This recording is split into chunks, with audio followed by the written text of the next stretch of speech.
Hey guys, welcome back in new video. Guys कैसे हैं आप सब? आई होप आप सब ठीक होंगे। गाइस मेरा नाम है सारुद्दीन खान और आप देख रहे हैं अपना यूट्यूब चैनल फार्मेसी वाला। कोई भी सपना साकार करने के लिए सबसे जरूरी है सही कोच का होना। चुनिए फार्मेसी वाला को और करे अपने B pharm and D pharm का सपना साकार। Download the app now. तो आज की जो वीडियो है, इस वीडियो में हम देखने वाले हैं वही जो हमारी pharmacology second B pharm fifth semester में चल रही थी। तो यहाँ पे देखिए हमारी यूनिट सेकंड चल रही है और इसमें देखिए लास्ट वीडियो में हमने कवर करा था कोगुलेंट एंड एंटी कोगुलेंट के बारे में। तो यहाँ तक की जो सारी जो वीडियोज़ है उनको आप देखते आए ना, पूरी जो प्लेलिस्ट है उसका लिंक आपको डिस्क्रिप्शन में मिल जाएगा। आज जो नेक्स्ट टॉपिक आज हम कवर कर रहे हैं ना, वो है fibrinolytic and anti platelet drug. तो ये क्या होती हैं और ये कितने टाइप की होती हैं, इनकी फार्माकोलॉजी हम यहाँ पर समझने वाले हैं।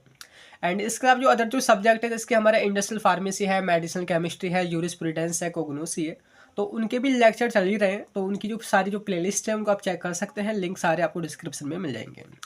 बाकी यहाँ पे देखिए क्वेश्चन जो बनते हैं एंटी प्लेटलेट और फिब्रिनोलाइटिक से, वो शॉर्ट में ही बनते हैं।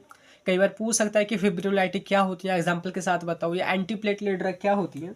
एंड मोस्टली जो पूछा जाता है, मैं प्रीवियस क्वेश्चन पेपर में आपको दिखा देता हूँ कि यहाँ पे देखिए एक बार क्वेश्चन आया था कि how aspirin act as anti platelet. मतलब कि जो एस्पिरिन जो होती है वो एंटी प्लेटलेट के रूप में कैसे काम करती है। वैसे तो आपको मालूम होगा कि एस्पिरिन ना आपकी पेन किलर है या हेडेक में दी जाती है, नसेड से आती है ना, नसेड कैटेगरी में वो आती है। तो ये क्वेश्चन पूछा जाता है। एंड सेम दोबारा यही पूछा है कि aspirin can be used as anti plate drug, justify, आपने जस्टिफाई करना है, रीज़न बताना है, या बोल तो समझाना है। तो इस तरीके से यहाँ पे क्वेश्चन पूछा जाता है। बाकी देखते हैं इसके बारे में। और इससे पहले देखिए जो सारे नोट्स हैं आपने अगर डाउनलोड करने हैं तो आपको लिंक आपको डिस्क्रिप्शन में मिल जाएगा। कैसे आपने डाउनलोड करने हैं अगर आपको नहीं समझ में आता है तो चेक कर लेना, लिंक मिल जाएगा डिस्क्रिप्शन में। तो यहाँ पे देखिए सबसे पहला जो टॉपिक है ना आपका, देखिए वो है फिब्रिनोलाइटिक ड्रग, जिनको हमने थ्रोम्बोलाइटिक ड्रग भी बोलते हैं। तो समझते हैं कि ये मेडिसिन क्या होती है। और इसको समझने से पहले ना पिछले जो लेक्चर्स हैं दो, यानी कि कोगुलेंट वाला और एंटी कोगुलेंट वाला, वो जरूर से देख लेना, क्योंकि मैंने ना वहाँ पे पूरी कोगुलेशन की प्रोसेस समझाई थी और आपको ना इनमें डिफ्रेंशिएट भी आप कर पाएंगे, आप अच्छे से समझ पाएंगे। तो पिछले लेक्चर्स को आप जरूर से देख करके आना। तो यहाँ पे देखिए समझते हैं फिब्रिनोलाइटिक, जिसको हम थ्रोम्बोलाइटिक भी कहते हैं। तो हम वर्ड को ब्रेक करते हैं, फिब्रिनो प्लस लाइटिक। फिब्रिनो का मतलब है फिब्रिन एंड लाइटिक का मतलब होता है लाइसिस करना, ब्रेक डाउन करना। तो सिंपली आप डेफिनेशन कैसे बना के लिख सकते हैं, नेम से ही, कि ऐसी ड्रग जो कि फिब्रिन की लाइसिस करती हैं, फिब्रिन का ब्रेक डाउन करती हैं, वो सारी मेडिसिन आपकी फिब्रिनोलाइटिक मेडिसिन कही जाती हैं सिंपली। अब यहाँ पे अगर हम समझें कि आखिरी ये पॉइंट हमारा बनता है कि फिब्रिन क्या है, कि जिसका हम ब्रेकडाउन यहाँ पे कर रहे हैं, और उसका ब्रेकडाउन हम क्यों कर रहे हैं और किस कंडीशन में कर रहे हैं, ये अभी हम लास्ट में समझेंगे। तो उससे पहले सिंपली आप डिफाइन करो कि fibrinolytic are those drug which are use to dissolve already formed blood clot in the blood vessel. कि जो फिब्रिन जो होता है ना, उसी को हम ना ब्लड क्लॉट भी बोलते हैं। थोड़ा सा हम रिकॉल करते हैं पुरानी जो वीडियोज़ हैं उसमें हम जाते हैं। तो हमने ना यहाँ पे कोगुलेशन की प्रोसेस समझी थी कि यहाँ पे ना आपका इंट्रिंसिक एंड एक्सट्रिंसिक पाथवे हमारे यहाँ पे चल रहा था, जिससे कि हमारा पूरा कोगुलेशन होता है। यहाँ पे कई सारे फैक्टर होते हैं और लास्ट में जाकर के ना ये जो ना फिब्रिन बनाते हैं। फिब्रिन एक आपका इंसोल्यूबल नेटवर्क होता है प्रोटीन का, जिसको हमने क्लॉट भी बोल देते हैं नॉर्मल लैंग्वेज में। तो क्लॉट यानी कि जो भी क्लॉटिंग हो जाती है आपकी ब्लड वेसल्स में, उसको डिजोल्व करने के लिए, उसका ब्रेकडाउन करने के लिए जो मेडिसिन काम करती हैं वो फिब्रिनोलाइटिक कही जाएंगी। क्लियर हो गया? तो ये है आपकी मेडिसिन फिब्रिनोलाइटिक और उसकी डेफिनेशन आई होप यहाँ पे आपको क्लियर समझ आ गई होगी। तो अब यहाँ पे एक लाइन, यहाँ पे मतलब कि एक पॉइंट यहाँ पे जोड़ा था कि ऑलरेडी फॉर्म ब्लड क्लॉट, ये किसको डिजोल्व करती है, जो पहले से ऑलरेडी बन चुका है ब्लड क्लॉट, ये उसको डिजोल्व करती है। अब देखिए डिफ्रेंशिएट्स यहाँ पे कीजिए, हमने ना एंटी कोगुलेंट ड्रग समझी थी, कि ऐसी ड्रग जो कि कोगुलेशन को नहीं होने देती हैं। अब फिब्रिनोलाइटिक का भी ऑलमोस्ट सिमिलर सा काम है, लेकिन बहुत बड़ा डिफरेंस है। कि देखो आप ऐसे समझो कि यहाँ पे जो मैंने दिखा रखा है कि ये आपकी ब्लड वेसल है, यहाँ पे थ्रोम्बस यहाँ पे बना हुआ है, ठीक है। तो अभी अगर हम बात करें एंटी कोगुलेंट ड्रग, यानी कि ऐसी मेडिसिन जो कि कोगुलेशन को नहीं होने देंगी, मतलब कि जैसे कि ये ऑलरेडी एक हमारा थ्रोम्बस बन चुका है, उनका ना असर इस पे कुछ भी नहीं होगा। लेकिन हाँ, अगर आगे कोई भी थ्रोम्बस बनने वाला होगा ना, तो उसको वो रोक देंगी। तो ऐसी मेडिसिन को हम बोलते हैं एंटी कोगुलेंट ड्रग। लेकिन हमारा मसला यहाँ पे ये स्टार्ट होता है कि अगर भाई पहले से ही अगर थ्रोम्बस बन चुका हो या बना हुआ हो, तो उन पे हमने क्या कम करना है ताकि हमारा जो ब्लड है यहाँ पे जो बह रहा है वो ईजिली बह सके। तो यहाँ पे जो मेडिसिन काम करती है ना, उन्हीं को हम बोलते हैं फिब्रिनोलाइटिक। मतलब कि जो थ्रोम्बस बना है, फिब्रिन यहाँ पे बना हुआ है, ब्लड क्लॉट यहाँ पे हुआ पड़ा है, अगर हम इसको ब्रेक करते हैं, इसको डिसॉल्व कर दें, तो ये ईजिली इस तरीके से टुकड़ों में टूट जाएगा, डिसॉल्व हो जाएगा और आपकी प्रॉब्लम सॉल्व हो जाएगी। तो डिफ्रेंसिएशन एंटीकोगुलेंट एंड फिब्रिनोलाइटिक में यही है कि ये जो आपका फिब्रिनोलाइटिक है, ये ऑलरेडी फॉर्म जो क्लॉट है उसको डिसॉल्व करते हैं, और एंटीकोगुलेंट जो होते हैं वो आगे जो बनने वाला जो क्लॉट है, जो अभी बना भी नहीं है, उसकी प्रोसेस को रोक देते हैं। ठीक है, तो सिंपली यहाँ पे वही ये लिखा हुआ है। आई होप आपको क्लियर हो गया होगा। अब नेक्स्ट पॉइंट यहाँ पे लिखा है कि दे improve blood flow and prevent heart attack and stroke. देखिए ये ना आपके ब्लड फ्लो को इम्प्रूव करते हैं। सिंपल सी बात है कि यहाँ पे अगर ये थ्रोम्बस बना हुआ है और अगर ये इसको डिसॉल्व कर देंगे तो ब्लड ईजिली फ्लो हो पाएगा, और अगर ये कई बार आपके हार्ट वगैरह में पहुँच जाता है एम्बुलेंस बन के, एम्बुलेंस देखिए यहाँ पर अगर ये रुका पड़ा है ना एक ही जगह पे, तो उसको ना थ्रोम्बस बोलते हैं। अगर यही ना बहने लग जाए, फ्लो होने लग जाए, तो उसको हम एम्बुलेंस बोलते हैं। तो ये इन दोनों में डिफ्रेंसिएशन है। तो अगर ये एम्बुलेंस आपके हार्ट में पहुंच जाता है या ब्रेन में पहुंच जाता है, तो वहाँ पे आपका हार्ट अटैक, ब्रेन स्ट्रोक की बहुत सीरियस प्रॉब्लम हो सकती है। तो यहाँ पे इनका ये यूज़ होता है। इनको ना हम ना थ्रोम्बोलाइटिक भी बोलते हैं। थ्रोम्बो बोले तो थ्रोम्बस, लाइटिक बोले तो ब्रेक डाउन करना। क्लियर हो गया। तो इस तरीके से पहले आपने फिब्रिनोलाइटिक को ना डिफाइन करना है। अब यहाँ पे देखिए हम बात करते हैं हमारा नेक्स्ट आगे कि कौन कौन सी मेडिसिन जो है ना वो फिब्रिनोलाइटिक है, या कौन कौन सी इसकी कैटेगरी में आती हैं। तो यहाँ पे ना देखिए 4 मेडिसिन हैं जो कि यहाँ पे दे रखी हैं, जैसे कि एल्टीप्लेज और स्ट्रेप्टोकाइनेज, यूरोकाइनेज एंड टेनेक्टिप्लेज। तो ये मेडिसिन इनका ना एक ही मतलब कि सभी का same he mode of action है, मतलब कि एक ही मोड ऑफ एक्शन पे काम करती हैं। बारी बारी से हम इनको समझ लेते हैं। तो पहले हम सभी का मैकेनिज्म ऑफ एक्शन देख लेते हैं कि आखिर ये फिब्रिनोलाइटिक कैसे काम करती हैं। तो यहाँ पे एक लाइन हमारी हाईलाइटेड है कि fibrinolytic works by activating fibrinolytic system. ये एक सिस्टम को एक्टिवेट करती हैं जिसको हम ना फिब्रिनोलाइटिक सिस्टम कहते हैं। अब ये सिस्टम क्या है, देखिए in this system the drug activate plasma protein and convert it into plasmin. तो यहाँ पे देखिए प्लाज्मा प्रोटीन होती है, मतलब कि जिसका नाम है प्लाज्मिनोजिन। ये आपकी ना ब्लड में ऑलरेडी प्रोटीन प्रेजेंट होती है। तो ये मेडिसिन जो फिब्रिनोलाइटिक है, जिसके मैंने यहाँ पे दिखा रखा है कि ड्रग आई और ये एक्टिवेट करती है प्लाज्मिनोजिन को। प्लाज्मिनोजिन एक प्रोटीन है जो कि प्लाज्मा में या कहें तो ब्लड में ऑलरेडी प्रेजेंट होती है। अब ये जो है ना, जो आपकी ड्रग है फिब्रिनोलाइटिक, ये इसको कन्वर्ट कर देती है प्लाज्मिन नाम के एक एंजाइम में।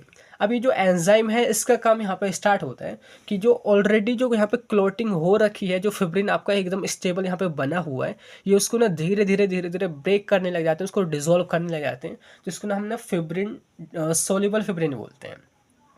तो ये इस तरीके से यहाँ पे काम करती हैं। मतलब सिंपली कि ये एक प्रोटीन पे जाकर के चिपकेंगी जो कि प्लाज्मिनोजिन, जिसको कन्वर्ट करेंगे प्लाज्मिन नाम के एंजाइम में, और एंजाइम का काम होता ही क्या है, ब्रेक डाउन करना, जो कि आपके फिब्रिन को फिब्रिन सोल्यूबल में कन्वर्ट कर देगा। क्लियर हो गया। तो यहाँ पे वही लाइन लिखी हुई है जो कि मैंने आगे यहाँ पे थ्योरी में भी लिख दिया है कि then plasmin enzyme dissolve stable fibrin into degrade fibrin, कि जो फिब्रिन है जो स्टेबल होता है पहले, वो सोल्यूबल फिब्रिन में कन्वर्ट हो जाता है। तो यह है इनका मैकेनिज्म ऑफ एक्शन फिब्रिनोलाइटिक का। अब बारी बारी से जो अपने मेडिसिन देखी थी ना उनका हम देख लेते हैं कि देखिए जो सबसे पहली जो मेडिसिन वो है एल्टीप्लेज। तो एल्टीप्लेज जो ना ऑब्टेन्ड हुई थी ह्यूमन मेलोनेमा सेल को कल्चर करने से। मेलोनेमा सेल जो होती हैं तो जो मेलेनिन वगैरह ये प्रोड्यूस करती हैं, तो सबसे पहले ये यहाँ से हमने ऑब्टेन करी थी। उनको कल्चरिंग करने के बाद में हमको ये मिला था एल्टीप्लेज जो मेडिसिन है। लेकिन आजकल जो ना इसको हम रिकॉम्बिनेंट डीएनए टेक्नोलॉजी से बनाते हैं, एंड इसको हम एडमिनिस्ट्रेट करते हैं आईवी रूट से, ये दी जाती है। इसकी हाफ लाइफ बहुत ही कम है, 5 से 8 मिनट होती है। और एल्टीप्लेज ना फिब्रिन सेलेक्टिव होती है, मतलब कि ये स्पेशली फिब्रिन को ही डिसॉल्व करती है। फालतू में जो भी ब्लड में और जो चीज़ें हैं या और प्रोटीन वगैरह है ना, उनको डिसॉल्व बिल्कुल नहीं करती है, उन पर बिल्कुल भी इसका इफेक्ट नहीं होता। And it is rapid acting and more potent. ये बहुत ही जल्दी काम कर रही है क्योंकि 5 से 8 मिनट टोटल इसकी हाफ लाइफ है, बहुत फास्ट ही एक्ट करती है। मतलब आप समझो कि ऐसी कंडीशन है, किसी बंदे को ना हार्ट अटैक सा आ रहा है, और एक संग हार्ट अटैक रीज़न मेनली वही होता है कि थ्रोम्बस वगैरह बन जाता है, तो विद इन 2-4 मिनट में ही सारा काम करना होता है। तो इस वजह से ये बहुत ही रैपिड काम करती हैं, और ये एल्टीप्लेज तब उस केस में दी जाती है। तो ये आपकी एक मेडिसिन होगी। दूसरा है वो है स्ट्रेप्टोकाइनेज। तो ये जो है आपका वो ऑब्टेंड होता है हीमोलाइटिक स्ट्रेप्टोकोकी, एक आपका ये बैक्टीरिया है स्ट्रेप्टोकोकी, तो यहाँ से ये मिलता है। एंड ये जो ना प्लाज्मिनोजिन जो आपकी प्रोटीन है, यानी कि जो आपने मोड ऑफ एक्शन में देखी थी, ये सिंपली प्लाज्मिनोजिन से जाके बाइंड होता है, उसको प्लाज्मिन में कन्वर्ट करता है, और प्लाज्मिन जो एंजाइम है वो फिब्रिन को आपने यहाँ पे डिग्रेडेड फिब्रिन में कन्वर्ट कर देता है। तो ये सिंपली वही है। एंड अगर हम हाफ लाइफ की बात करें तो इसकी थोड़ी ज़्यादा होती है, 30 से 80 मिनट होती है। इसको भी हम IV रूट से देते हैं, लेकिन इसमें कुछ ना इसके साइड इफ़ेक्ट होते हैं कि हाइपर सेंसिटिविटी कोज कर सकती है, आपको कुछ एलर्जिक रिएक्शन वगैरह ये हो सकती है। एंटीजेनिक ये होती है, एंटीजेनिक मतलब जैसे कि एंटीजन जैसे काम करता है ना, कई बार जो एंटीजन घुस जाता है हमारी बॉडी में, कई बार उस तरीके से ना ये अपने एक्शन शो कर सकता है, हाइपर सेंसिटिविटी देखी जा सकती है। एंड हाइपोटेंशन, आपका ब्लड प्रेशर कम हो सकता है, अरिथमिया देखी जा सकती है, इरेगुलर हार्ट बीट। क्लियर हो गया। नेक्स्ट देखिए वो है यूरोकाइनेज। यूरोकाइनेज की बात करें तो ये आपका एक एंजाइम होता है जो कि आइसोलेट किया गया था ह्यूमन के यूरिन से।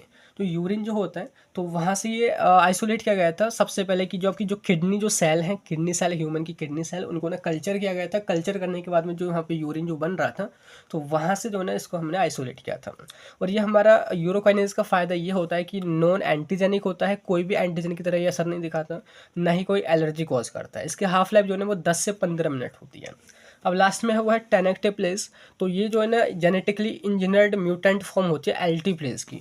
जो आपने एल्टीप्लेस देखा था यहाँ पे, तो उसी को ना थोड़ा सा मतलब कि म्यूटेशन करके या थोड़ा सा बदलाव करके एकदम इंजीनियरिंग तरीके से यहाँ पे इसको बनाया गया है बायोटेक्नोलॉजी की मदद से, जो कि इसकी हाफ लाइफ यहाँ पे बढ़ा दी गई है, जो कि 2 घंटे कर दिया है।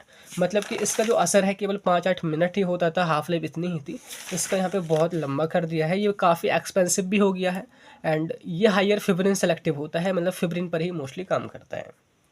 क्लियर हुआ। तो यहाँ पे अभी आपने देखा है कि फिब्रिनोलाइटिक मेडिसिन जो है वो कितनी है, वो कैसे काम करती है, इतना आपको समझ आ गया होगा। अब यहाँ पे हम बात करते हैं थेराप्यूटिक यूजेस ऑफ फिब्रिनोलाइटिक। ये मेडिसिन कहाँ पे यूज़ की जाती हैं।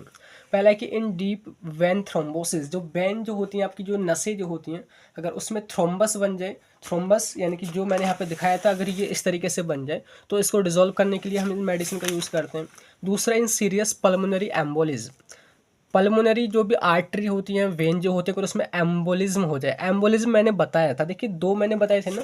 थ्रोम्बस हम बोलते हैं जब आपका जो प्लेग जो बना है, क्लोट बना है, वो एक ही जगह रुका रहे, उसको हम थ्रोम्बस कहते हैं। अगर वो बहने लग जाए, वो फ्लो हो अगर आपकी आर्टरी वेन में, तो उसको हम एम्बोलिज्म बोल देते हैं। तो ये उसको भी ठीक करती है। एंड थर्ड पॉइंट है in treatment of myocardial infarction, यानी कि हार्ट अटैक वाली प्रॉब्लम में हम इसको देते हैं।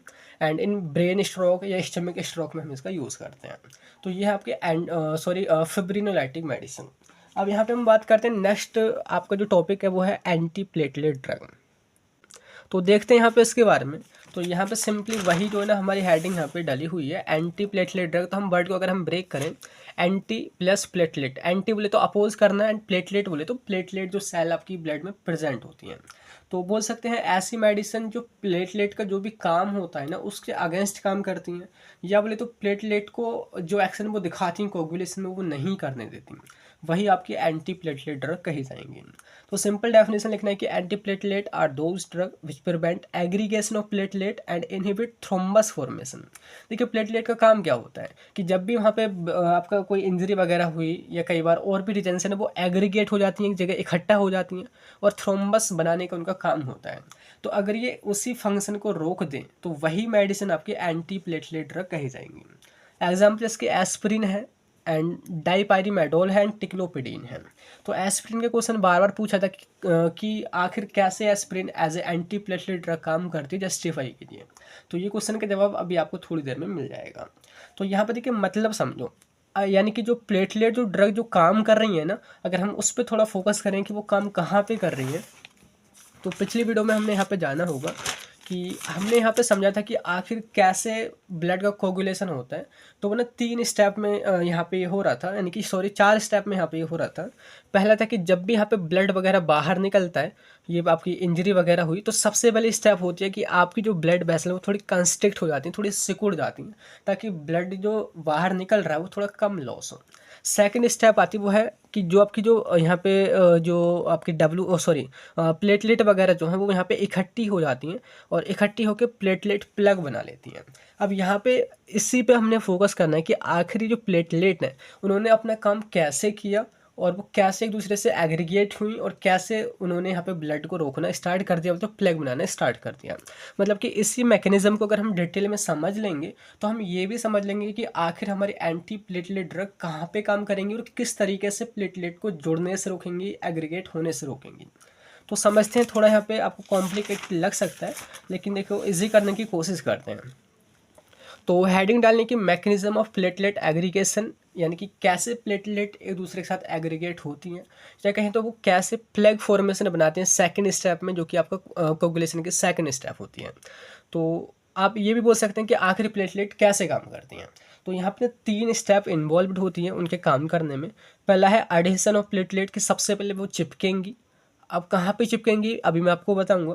And second, release of platelet content, कि जो भी उनके अंदर कंटेंट होता है, मतलब कि कुछ यहाँ पे मीडिएटर वगैरह वो रिलीज़ करती हैं, कुछ केमिकल रिलीज़ करती हैं, तो ये उनको रिलीज़ करती हैं सेकंड स्टेप में। एंड थर्ड में कि रिलीज़ होने के बाद में वो एक दूसरे से चिपकने लग जाती हैं, सॉरी एग्रीगेट होने लग जाती हैं। तो अब समझते देखिए यहाँ पे आप ऐसे समझो कि ये वही स्टेप है कि यहाँ पे आपके ब्लू कलर में प्लेटलेट है और ब्लैक कलर में WBC, रेड कलर में RBC। तो यहाँ पे आपकी ब्लड वेसल्स यहाँ पे फटी हुई है यहाँ से, और ये ब्लड जो है ना यहाँ से बह रहा था, तो यहाँ पे प्लेटलेट ने आकर के क्या करा, वो एक जगह ना इकट्ठी हो गई, वो प्लेग फॉर्मेशन बनाने लगी। अब इसी को ना इतना जो है ना यहाँ पे देखिए ब्लड सेल, ये आपकी प्लेटलेट है और ये आपकी ना एंडोथेलियल सेल है, या बोलते तो ब्लड वेसल्स की यहाँ पे वॉल है। तो इसको हम यहाँ पे जूम आउट करते हैं तो ये कुछ इस तरीके से दिखता है कि ये ब्लड वेसल्स की जो वॉल है जो एंडोथेलियल सेल की बनी होती है, यहाँ पे ये एंडोथेलियल सेल है। ये जो इतना हिस्सा है ये वो हिस्सा है जो यहाँ से फटा हुआ है, जो कि कोलोजन यहाँ से नज़र आ रहा है। एंड यही जो आपकी प्लेटलेट जो है ना उसको जूम करके इस तरीके से दिखाए कि आखिर उसमें क्या चल रहा होता है, कौन कौन से रिसेप्टर होते हैं, क्या उसमें कंटेंट होता है, ताकि आपको पूरा उसका एक्शन समझ आए। तो देखिए सबसे पहले स्टेप क्या होती है, एडहेशन ऑफ प्लेटलेट, की जब भी यहाँ पे इंजरी होती है, आपकी ब्लड वेसल डैमेज होती है, तो आपकी जो प्लेटलेट जैसे कि बाहर बह रही होती है तो उनको पता चलता है कि यहाँ पे भाई इंजरी हुई है, तो वो ना चिपकने लग जाती हैं, जो भी कोलोजन यहाँ पे नज़र आता है।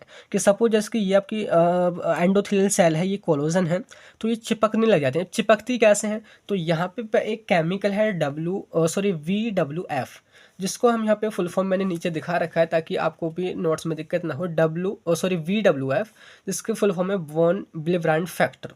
तो ये जो फैक्टर होता है वॉन विलेब्रांड फैक्टर, ये ब्लड में ही प्रेजेंट होता है। तो ये जो फैक्टर है ये एक रिसेप्टर होता है आपकी प्लेटलेट सेल के अंदर,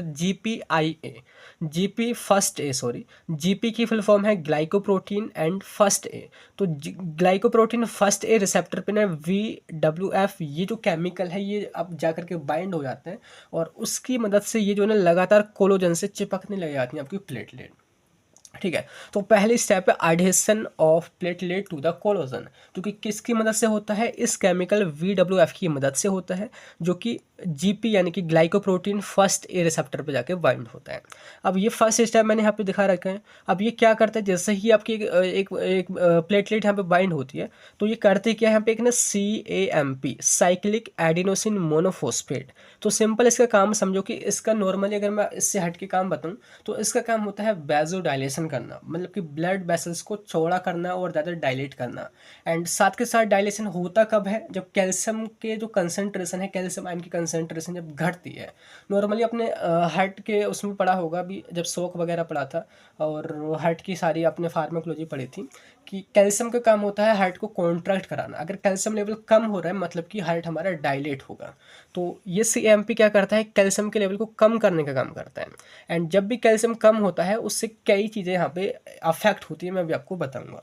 तो सिंपली देखिए समझो कि पहली स्टेप में यहाँ पे ये एडहेरेंस हुआ, वो हमारी प्लेटलेट यहाँ पे चिपकी। एंड उसके चिपकने के बाद क्या होता है, तो CAMP का लेवल कम होने लग जाता है।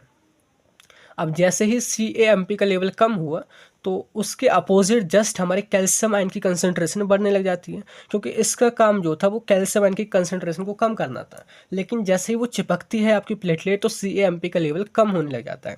एंड कैल्शियम आयन की कंसंट्रेशन जैसे ही बढ़ती है तो सबसे पहले तो आपकी जो ब्लड वेसल्स है वो थोड़ी कंस्ट्रिक्ट होने लग जाती है, वहाँ पे वैसो कंस्ट्रिक्शन होता है।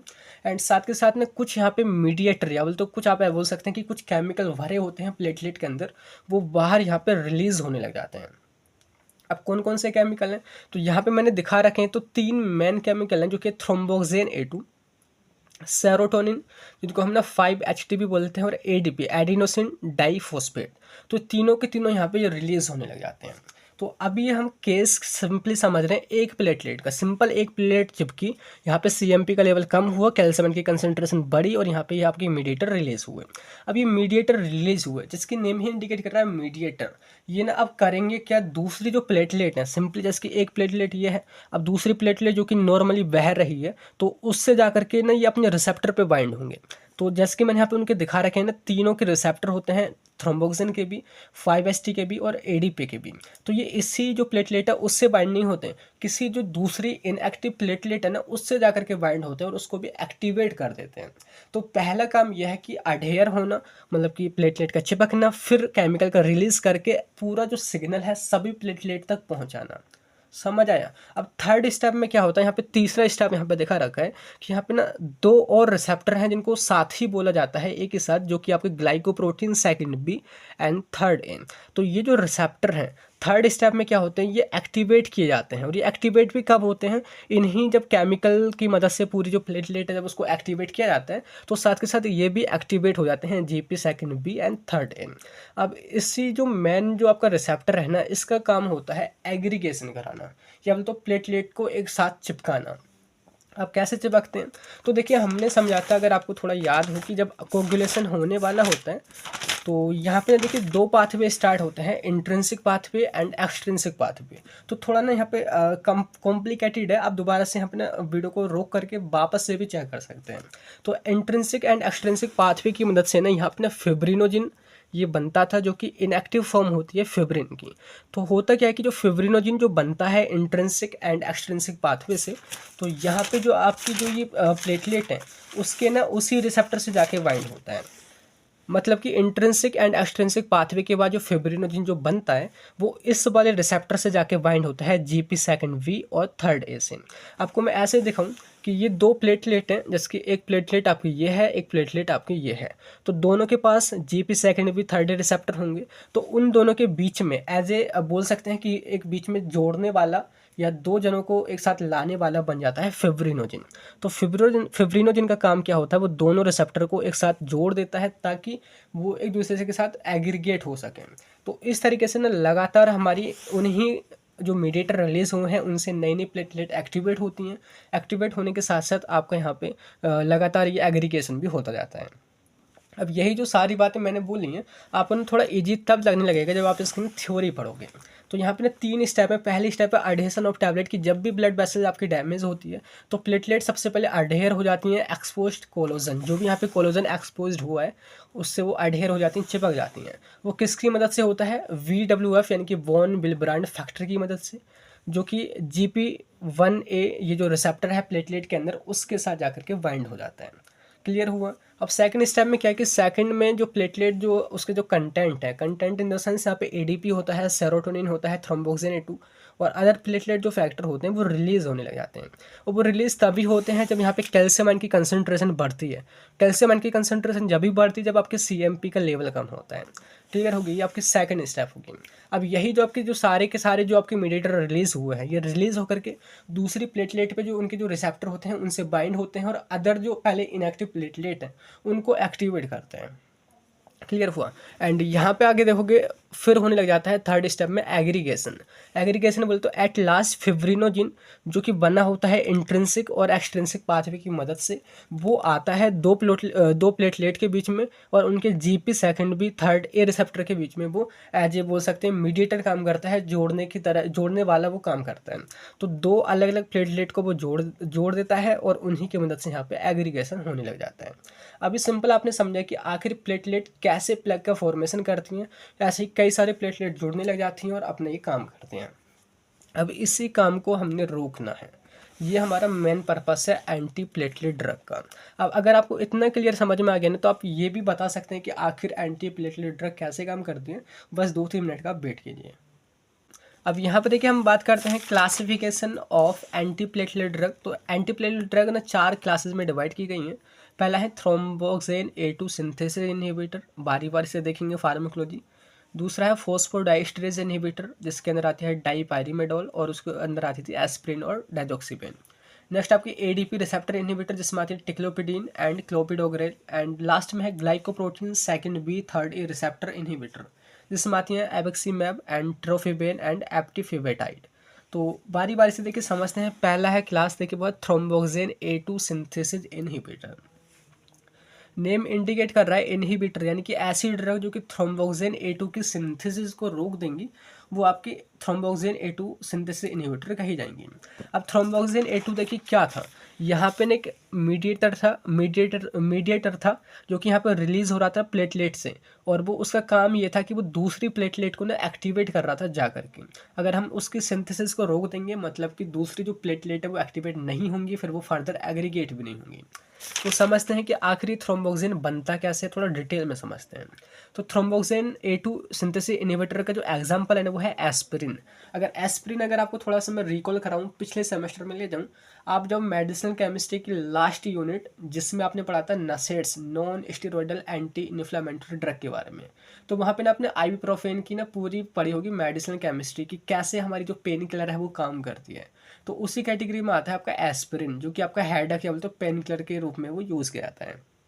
एंटी हेडेक बोले तो पेन किलर के रूप में वो यूज़ करते हैं। तो अब समझते हैं वही फार्माकोलॉजी सिंपल यहाँ पे अप्लाई करनी है कि एस्पिरिन जो होती है ना, देखा गया था कि वो पेन किलर के रूप में तो यूज़ होती ही होती है, लेकिन उसके एक साइड इफेक्ट देखा गया कि वो आपके ब्लड को ना थिन करती है, पतला कर देती है।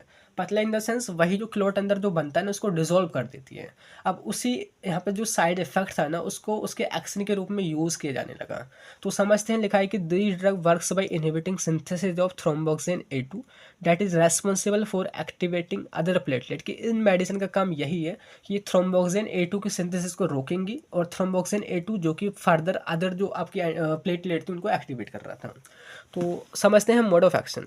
तो एस्पिरिन जो है ना वो आपका एक एंजाइम है कॉक्स, जिसको हम बोलते हैं साइक्लोऑक्सीजनेज एंजाइम। सिंपली आप शॉर्ट फॉर्म भी याद रख सकते हैं, कॉक्स एंजाइम को ब्लॉक करके काम करती हैं। अभी कॉक्स एंजाइम की पूरी फार्माकोलॉजी समझने से पहले आप ऐसे समझो कि जैसे कि हमने पेन किलर समझी थी, पेन किलर कैसे काम करती हैं। तो यहाँ पे समझो कि ये ना आपके सेल मेम्ब्रेन है, ये जो है ना फॉस्फोलिपिड की बनी होती है। अब यहाँ पे हम सेल की बात करेंगे तो आपके प्लेटलेट सेल की बात करेंगे। तो प्लेटलेट सेल की यहाँ पे ना ये आपकी वाई लेयर या बोल तो फॉस्फोलिपिड की वाई लेयर यहाँ पे बनी हुई है। अब होता क्या है कि जब भी इंजरी होती है तो फॉस्फोलिपिड जो होता है वहाँ से रिलीज होता है, तो फॉस्फोलिपिड वहाँ पे होता है। तो वहाँ पे एक एंजाइम काम करता है जिसका नाम है phospholipase A2। Phospholipase A2 enzyme ये ना इसको बोल तो ब्रेक डाउन कर देता है, या बोल तो इसकी लाइसिस कर देता है फॉस्फोलिपिड की इनटू एरिकिडोनिक एसिड में। जैसे ही एरिकिडोनिक एसिड यहाँ पे बनता है तो यहाँ पे एक एंजाइम फर्दर काम करता है जिसका नाम है कॉक्स, यानी कि साइक्लोऑक्सीजनेज एंजाइम। तो थोड़ा आपको याद भी आ रहा होगा जब आपने आइबुप्रोफेन की पूरा मोड ऑफ एक्शन समझा था, एस्पिरिन का समझा था, सेम वही है। तो यहाँ पे एरिकिडोनिक एसिड को कॉक्स एंजाइम, जो कि दो टाइप के होते हैं, COX-1 और COX-2, तो ये प्रोस्टाग्लैंडिन में कन्वर्ट करते हैं। प्रोस्टाग्लैंडिन ही है जिसकी वजह से हमको फीवर आता है, जिसकी वजह से हमें पेन होता है, दर्द इसी की वजह से होता है, प्रोस्टाग्लैंडिन केमिकल की मदद से। तो यहाँ पे प्रोस्टाग्लैंडिन बनता है जिससे हमें फीवर होता है, पेन होता है, इन्फ्लेमेशन होता है। अब आगे चल के ना प्रोस्टाग्लैंडिन से ही थ्रोम्बोक्सिन A2 बनता है, और थ्रोम्बोक्सिन A2 करता क्या है, बेजो कंस्ट्रक्शन करता है और एक्टिवेट करता है प्लेटलेट को। तो हमने इसी के बनने को तो रोकना है। तो अभी हमारी जो एस्पिरिन जो मेडिसिन है ये करते क्या है, ये यहाँ पे जो आपका कॉक्स एंजाइम था जो कि एरिकिडोनिक एसिड जो बन रहा था फॉस्फोलिपिड से, उसको ये कन्वर्ट करा था प्रोस्टाग्लैंडिन में।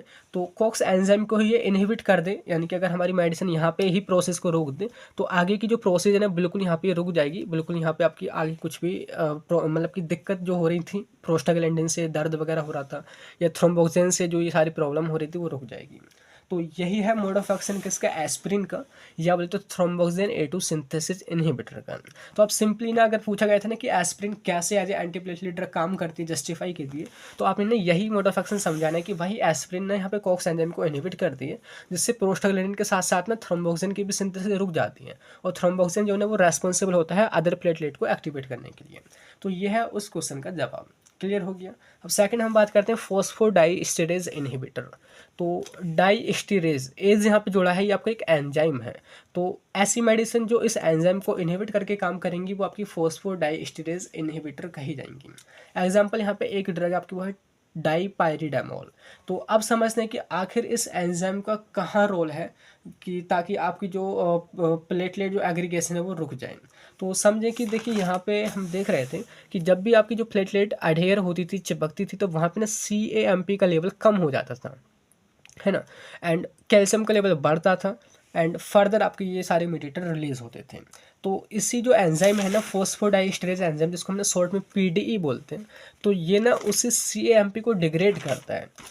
मतलब आप ऐसा समझो कि देखिए अगर CAMP का लेवल बढ़ा, वो हमारे लिए इस केस में फ़ायदेमंद होगा, क्योंकि हमने ना प्लेटलेट के एग्रीगेशन को रोकना है, ना कि बढ़ाना। तो CAMP का काम होता है यहाँ पे बेजोडाइलेशन करना, और साथ के साथ कैल्शियम के लेवल को कम करना। अब कैल्शियम का लेवल कम होगा तो ये भी सारी चीज़ें रिलीज नहीं होंगी, जब भी सारी चीज़ें रिलीज नहीं होंगी तो अदर प्लेटलेट भी एक्टिवेट नहीं होंगी।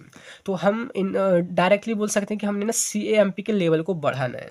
तो अब इस एंजाइम का जो काम है कहीं ना कहीं ऐसा होगा ताकि जिससे कि CAMP कम हो रहा होगा, तभी तो हम उसको इनहिबिट कर रहे हैं। तो सिंपल यहाँ पे देखिए मोड ऑफ एक्शन में लिखा है कि the drug works by inhibiting PDE enzyme, यानी कि फोस्फोडाइस्टरेज एंजाइम को ये इनहिबिट करके काम करती हैं, that is responsible for degradation of CAMP into AMP। कि ये जो एंजाइम है ना, फालतू में हमारे CAMP को, साइक्लिक एडिनोसिन मोनोफॉस्फेट को एडिनोसिन मोनोफॉस्फेट में ये डिग्रेड कर देता है, जो कि हमको बिल्कुल नहीं चाहिए। तो हमने सबसे पहले करना क्या है, इसी को रोक देना है। हमको तो इसका लेवल यहाँ पे बढ़ाना है ताकि हमारा यहाँ पे एग्रीगेशन ना हो, हमारा कैल्शियम का लेवल ना बढ़े, हमारी मीडिएटर रिलीज ना हो। क्लियर हुआ? तो सिंपल मैंने वही लिख रखा है कि नॉर्मली अगर हम बात करें तो CAMP का काम होता है बेजोडाइलेशन करना, यानी कि कैल्शियम के लेवल को कम करना एंड एग्रीगेशन को रोकना, जो कि हमने वही कराना है। तो हम बोल सकते हैं कि हमने, अगर हम इसके लेवल को बढ़ा दें, और ये लेवल कैसे बढ़ सकता है कि जो फालतू में हमारा एंजाइम फोस्फोडाइस्टरेज यहाँ पे ये इसको कन्वर्ट कर रहा था AMP में, उस प्रोसेस को रोक दो, आपका काम यहाँ पे हो जाएगा। तो सिंपल वही है कि if we stop degradation of CAMP by blocking PDE enzyme, so CAMP level increase, कि अगर हम उसी एंजाइम को रोक देंगे तो आपका जो CAMP का लेवल यहाँ पे बढ़ जाएगा, जो कि हमारे लिए फ़ायदेमंद होगा, मतलब कि प्लेटलेट को एग्रीगेट नहीं होने देगा।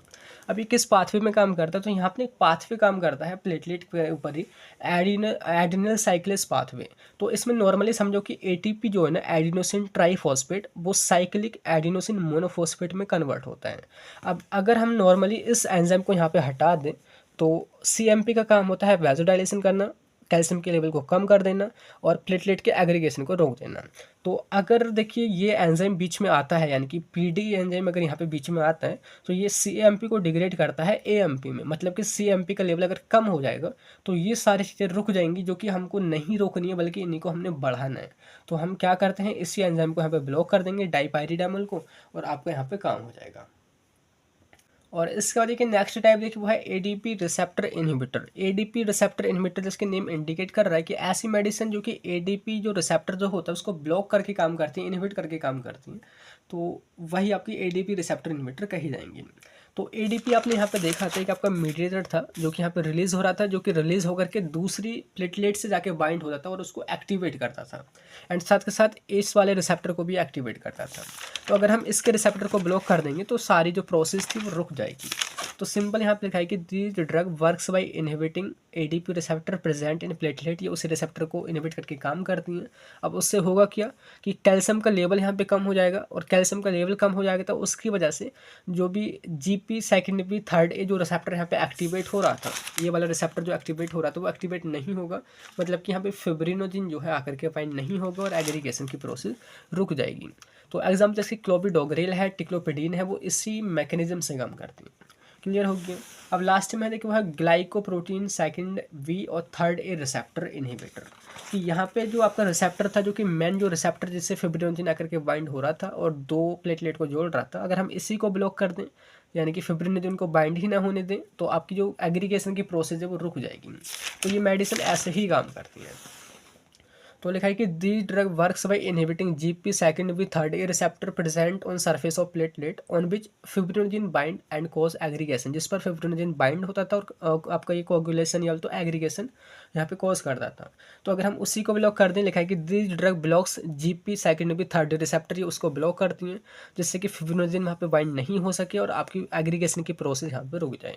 तो यह है इसका mode of action. Example as इसकी एबेक्सिमैब है, ट्रोफिबेन है एंड एप्टिफेबेटाइड है। तो ये मेडिसिन इसी मैकेनिज्म से काम करती हैं। क्लियर हुआ? अब लास्ट में हम बात करते हैं therapeutic uses of anti platelet drug. तो इनका पहला यूज़ है कि ये थ्रोम्बो एम्बोलिज्म जो होता है आर्टरीज़ के अंदर, यानी कि वही थ्रोम्बस का बनना या उसका फ्लो होना एम्बोलिज्म के रूप में, एम्बोलस के रूप में, तो ये उसको रोकती हैं।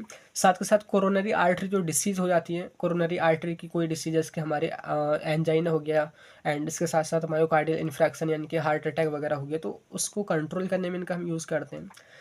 नेक्स्ट है हमारे वो है सेरिवस्कुलर डिसीज। सेरिवस्कुलर डिसीज अगर हमको हो जाए, वहाँ पे अगर कोई प्लेग फॉर्मेशन होने लग जाए या थ्रोम्बस बनने लग जाए, तो उस प्रोसेस को ये रोकती है। नेक्स्ट है इन वेनस थ्रोम्बो एम्बोलिज्म, वेन के अंदर अगर यहाँ पे ये होता है तो उसको ये रोकती है। लास्ट में पेरिफेरल वेस्कुलर डिसीज को भी ठीक करने में यूज़ होती है। तो यह है यहाँ पे therapeutic uses of anti platelet drug. तो हमने देखिए यहाँ पे अच्छे से समझा कि कैसे फिब्रिनोलाइटिक मेडिसिन काम करती हैं और कैसे एंटी प्लेटलेट ड्रग काम करते हैं, उनका क्लासिफिकेशन। तो आई होप आपको क्लियर हो गया होगा। फिर नेक्स्ट वीडियो में देखेंगे plasma volume expander, and then हमारा नेक्स्ट चैप्टर स्टार्ट होगा drug acting on urinary system. तो मिलते हैं फिर नेक्स्ट इसी वीडियो में, तब तक के लिए bye bye, thank you, have a nice day.